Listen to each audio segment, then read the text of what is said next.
अस्सलाम वालेकुम दोस्तों, आज हम बात करेंगे फेडरल जुडिशरी ऑफ पाकिस्तान की जॉब्स के हवाले से। इसमें बहुत सारी वैकेंसीज अनाउंस हुई हैं, तो आज हम इस वीडियो में यही डिस्कस करेंगे कौन कौन सी वैकेंसीज अनाउंस हुई हैं। तो सबसे पहले जो वैकेंसी है वो है एडिटर ऑफ पेपर बुक्स, जिसका BPS 16 है, जिसकी टोटल वैकेंसीज 4 हैं। और इसमें जो एजुकेशन है वो बैचलर्स डिग्री होनी चाहिए इंग्लिश जर्नलिज़म की, इंग्लिश हो या जर्नलिज़म। और इसमें आपकी मास कम्युनिकेशन या लिटरेचर हो तो वो प्रेफर्ड होगी, यानी कि अगर आपकी इंग्लिश जर्नलिज़म या मास कम्युनिकेशन में बैचलर डिग्री है तो भी सही है। अगर आपकी लिटरेचर होगी तो उसमें आपको तरजीह दी जाएगी। उसके बाद आ जाता है आपका excellent English and Urdu proof reading skills. आपकी जो प्रूफ रीडिंग की स्किल है वो इंग्लिश और उर्दू में अच्छी होनी चाहिए। और उसके बाद आ जाता है आपकी typing speed plus basic computer skills, MS word PDF editing. और इसमें आपकी टाइपिंग स्पीड और बेसिक कंप्यूटर स्किल्स होनी चाहिए, जो कि MS वर्ड PDF एडिटिंग के साथ, ठीक है। और इसमें आपकी जो एज लिमिट है वो है 21 से 30 साल के दरमियान होनी चाहिए। उसके बाद आ जाता है आपका असिस्टेंट की जॉब, जो कि BPS 14 है, जिसकी टोटल वैकेंसीज 20 हैं। और इसकी एजुकेशन आपकी होनी चाहिए BA FAR इक्विवेलेंट। और इसमें आपकी जो टाइपिंग स्पीड है वो 40 वर्ड होने चाहिए पर मिनट इंग्लिश में, ठीक है। और इसकी जो एज लिमिट है वो 18 से 28 साल के दरमियान होनी चाहिए। और उसके बाद आ जाता है आपका अपर डिवीज़न क्लर्क, जिसकी BPS 11 है और टोटल इसकी वैकेंसीज हैं 25। और इसकी जो तालीम रिक्वायर्ड है वो इंटरमीडिएट होनी चाहिए। और इसमें आपका 1 ईयर डिप्लोमा होना चाहिए IT में। और आपकी प्रोफिशिएंसी होनी चाहिए MS ऑफिस में, यानी कि आपको MS ऑफिस में महारत होनी चाहिए। और साथ ही साथ आपका 1 ईयर का IT का डिप्लोमा होना चाहिए। और इसमें जो एज लिमिट है वो है 18 से 28 साल के दरमियान होनी चाहिए। और उसके बाद आ जाता है आपका लोअर डिवीज़न क्लर्क, जिसमें टोटल वैकेंसीज हैं 25। इसमें जो इसका ग्रेड है BPS वो है 9 और इसकी टोटल वैकेंसीज 25 हैं।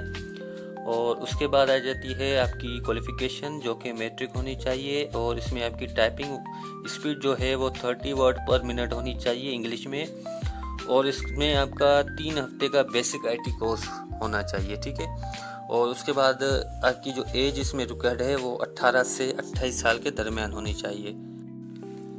अच्छा दोस्तों, उसके बाद आ जाता है आपकी नायब कासिद की पोस्ट, जो कि BPS 2 है। और इसकी टोटल वैकेंसीज 20 हैं, जिसके लिए आपकी तालीम जो रिक्वायर्ड है वो प्राइमरी पास होना चाहिए। और preference will be given to candidates who have relevant experience, जिसको इसके मुतल्लिक तजर्बा है नायब कासिद के मुतल्लिक, उसको तरजीह दी जाएगी। और इसकी जो एज लिमिट है वो 18 से 28 साल के दरमियान होनी चाहिए। और उसके बाद आ जाता है वैकेंसी जो है स्वीपर की, जिसकी BPS जो है वो 2 है। उसकी टोटल वैकेंसीज है 20। और इसके लिए भी एजुकेशन प्राइमरी होनी चाहिए।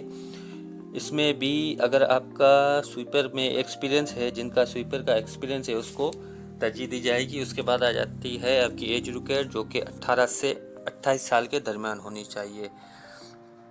अच्छा तो दोस्तों, अब आ जाते हैं जनरल टर्म्स एंड कंडीशन की तरफ, जो कि है अ कैंडिडेट में अप्लाई फॉर ओनली 1 पोजीशन। आप सिर्फ एक पोजीशन के लिए अप्लाई कर सकते हैं। Applications for more than 1 post will be rejected. अगर आपने एक से ज़्यादा के लिए अप्लाई किया तो आपकी जो एप्लीकेशन है वो रिजेक्ट हो जाएगी। Direct interview shall be conducted by the recruitment committee for the post नायब कासिद एंड स्वीपर। नायब कासिद और स्वीपर की जो वैकेंसी है उनके लिए डायरेक्ट इंटरव्यू होंगे, उनको एप्लीकेशन की कोई नीड नहीं है। और उसके बाद आ जाता है आपकी general age relaxation of 5 years in the upper age limit as per government policy. आपकी जो एज लिमिट है उसमें 5 साल की रियायत है गवर्नमेंट की पॉलिसी के मुताबिक, आपकी जो एज है उसमें। उसके बाद आ जाता है only those candidate possessing certificates degrees from the institutions recognised by the government HEC are eligible to apply. जिसके पास सर्टिफिकेट डिग्री और हाँ, जो सर्टिफिकेट और डिग्रीज़ हैं जो कि गवर्नमेंट के इंस्टीट्यूशंस और HEC से मतलब रजिस्टर्ड हैं, वो ही अप्लाई कर सकते हैं। यानी कि आपकी जो डॉक्यूमेंट्स हैं ना, वो वेरीफाई होने चाहिए और गवर्नमेंट के किसी भी इदारे से हों। और अगर आपकी आला तालीम है, जैसे कि मास्टर्स या बैचलर्स है, तो वो HEC से रजिस्टर होनी चाहिए। उसके बाद आ जाता है persons already in government service में अप्लाई थ्रू प्रॉपर चैनल। अगर आप किसी गवर्नमेंट के इदारे में सर्विस दे रहे हैं तो आपने प्रॉपर चैनल से अप्लाई करना है, यानी कि NOC के साथ। उसके बाद आ जाता है no TA/DA will be paid for the test interviews. आपको कोई भी TA/DA नहीं दिया जाएगा टेस्ट इंटरव्यू के लिए। Only short listed candidates will be called for interview, test interview. सिर्फ शॉर्ट लिस्टेड जो कैंडिडेट होंगे उनको ही टेस्ट और इंटरव्यू के लिए बुलाया जाएगा। अब जब एप्लीकेशन देंगे उसके बाद शॉर्ट लिस्ट किया जाएगा, उसमें से जो भी शॉर्ट लिस्ट होंगे उनको टेस्ट और इंटरव्यू के लिए बुलाया जाएगा, उनको कॉल या मैसेज आएगी। और उसके बाद आ जाएगा आपका the organisation reserves the right to cancel the process of recruitment partially और टोटली और टू इंक्रीज और decrease the number of advertised post. अभी ये कह रहे हैं कि ऑर्गेनाइजेशन को ये हक है कि वो किसी भी वक्त इस वैकेंसीज़ में आधी या टोटली वैकेंसीज़ को ख़त्म या कम या ज़्यादा कर सकता है, ठीक है ना, ये इनको इख्तियार है। और उसके बाद आ जाता है हाउ टू अप्लाई। आपने अप्लाई कैसे करना है। अप्लाई करने का जो तरीक़ेकार है वो है application form is available at fjp.gov.pk। आपका जो एप्लीकेशन फॉर्म है वो fjp.gov.pk पर अवेलेबल है, आप वहाँ से डाउनलोड कर सकते हैं। The field form should be sent to the deputy director HR judiciary block constitution avenue G5/2 Islamabad, ठीक है। आप जो फॉर्म डाउनलोड करेंगे वो इस एड्रेस पे भेजेंगे, पोस्ट करेंगे। अगर आप ऑनलाइन अप्लाई करना चाहते हैं तो अप्लाई ऑनलाइन विया tinyurl.com FEDJPISB और scan the QR code provided in this advertisement.